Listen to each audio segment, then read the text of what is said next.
Now when it comes to learning the press to handstand, most people think of that version when the arms are straight, the body's stacked and the hips are very high. But if you're strong and not so flexible, a better option to learn to start with is probably the bent arm press to handstand. So it can be done in many different ways. So one way would be to go into a similar position but now bend the arms to allow the hips and legs to come up. Notice that was a little bit more clunky. My body went out to the outside. I took the head and shoulders down to pull the hip on top by bending the arms. Now that's a version we can do. We could do a crow type or frog type movement to handstand. Some people argue that that's getting closer towards a handstand push-up style movement, but I'd look at it as being a grey area between the straight arm press handstand and the bent arm handstand push-up. And we could also do it from an L-sit position, so like this, and then going up to your handstand from there. So again, using more like a bent arm handstand push-up type movement, but let's call that the bent arm press to handstand. So if you are a bit stronger and you're a bit more confident in a bent arm position, let's look at some progressions towards those skills. So if I go up against the wall in this position, I'm going to externally rotate the hands. I'm going to take the hands quite wide.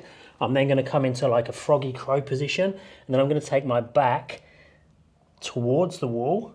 So first my shoulders into that position. Now see how my arms are bent? I've got a lot of push in my upper body. I'm just going to see whether I can do that. I can hover the foot up. If I can hover the feet up, I'm now going to try and get my feet to come in and up. What we don't want to do is when we hover is to go out, because if we go out, it takes our energy in that direction and it makes it really hard to go up. And it's really hard to pull that lever arm up. What we want to do is bring the legs in and then go up. So watch again, external rotation, back of the head, shoulders to the wall, slight bend of the arms, which makes the legs floatier to be able to come up easier. And then when I get to the top, ideally, I'm going to push out in that position. Now, if I struggle with that, if I can't push it out of that position, I need to practice those wall lean type movements. So up against the wall, external rotation, taking the head to the wall, back off, take the back to the wall, back off. And I can play with eccentrics. So coming down again, bent arms a little bit if I need to, rolling down the wall, going as slow as possible. So I think we want to create time under tension throughout the full range of motion. That might be the eccentric if I need to, but ideally I'll be doing some sort of concentric, the up movement as well. I can explore the pike push-up type variation. Now the pike push-up obviously goes all the way down and comes back up again if I'm working towards that handstand push-up. But when I'm looking at the press, I want to try and use that type of movement to pull the hip more on top of the base, which is the hands. So watch this crease here. I'm going to try and get that on top of my hands by bending the arms and coming forwards. When it gets on top, I can float my feet. Then I can come around to go up. If I have the freestanding version, I can do it in the middle of the room, or I can do the same thing close to the wall and come up and then use the wall as much as I need to at the top, try and get that slow down back to the start position. And then with that type of movement, I have two options. I can make it more like a bent arm push up, like a handstand push up type movement, and encourage the body to come lower down towards a crow type position or a frog, taking the head closer to the floor, both on the concentric and on the eccentric. So that's a good one that will develop that handstand push up strength. Or I could do the same thing, but now try and decrease the amount of bend, only have a little bit of bend in the arms and make it more press-y. So going more towards the straight arm press. So I'm going to choose my variation depending on what my goal is and which one I want to achieve first. Do I want to go towards the press handstand with straight arms, or do I want to go towards the handstand push-up?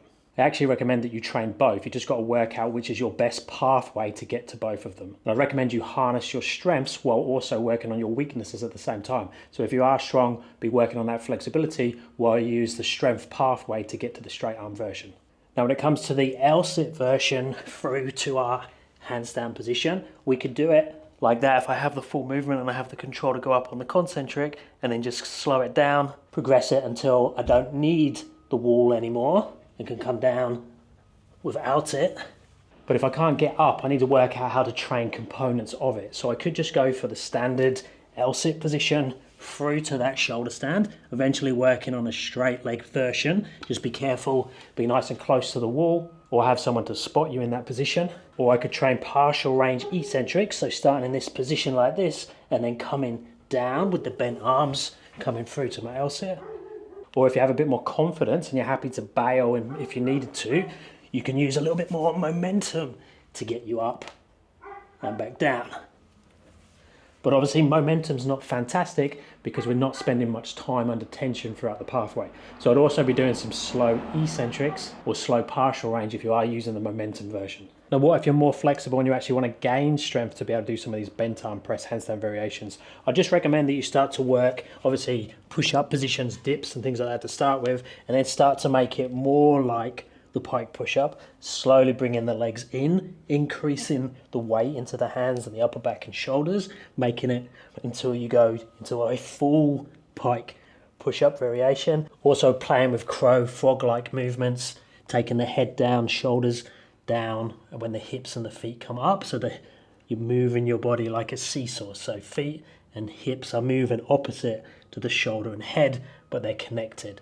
So we're getting used to that transition, that lift that will eventually come to bringing up the legs. Let me know down in the comments, are you more flexible than you are strong, or you're more stronger than you are flexible? Let me know if you have any questions, video requests for my app. Link is down in the description. Keep sending that feedback, it's really useful, and I'll speak to you in the next one.